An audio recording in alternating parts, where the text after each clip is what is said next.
उवाच शृणुदेवि प्रवक्ष्यामि कुञ्जिकास्तोत्रमुत्तमम्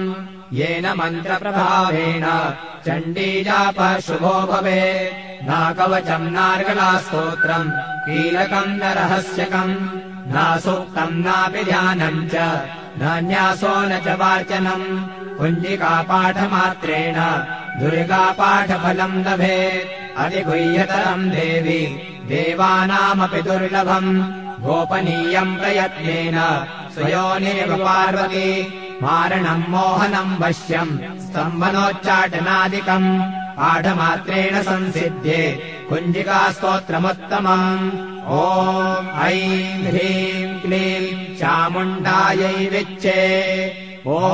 ग्लौं हूं क्लीं जूं सः ज्वालय ज्वालय ज्वल ज्वल प्रज्वल प्रज्वल ऐं ह्रीं क्लीं चामुण्डायै विच्चे ज्वल हं सं लं क्षं फट् स्वाहा नमस्ते रुद्ररूपिण्यै नमस्ते मधुमर्दिनी नमः कैटवहारिण्यै नमस्ते महिषादिनी नमस्ते शुम्भहन्त्यै च निशुम्भासुरघातिनि जागतम् हि महादेवी जपम् सिद्धम् कुरुस्व मे ऐङ्कारी सृष्टिरूपायै ह्रीङ्कारी प्रतिपालिका क्लीङ्कारी कामरूपिण्यै बीजरूपे नमोऽस्तु ते चामुण्डा चण्डघाती च यैकारी वरदायिनी विच्चे चाभयदा नित्यम् नमस्ते मन्त्ररूपिणी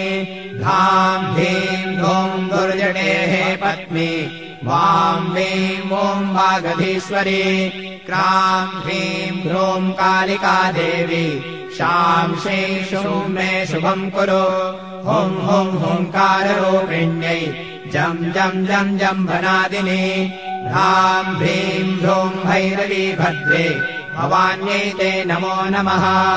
अङ्कं चं तं तं पं यं शं ह्रीं धूं ऐं वीं हं शं धियाग्रम् त्रोटय त्रोटय दीप्तम् कुरु कुरु स्वाहा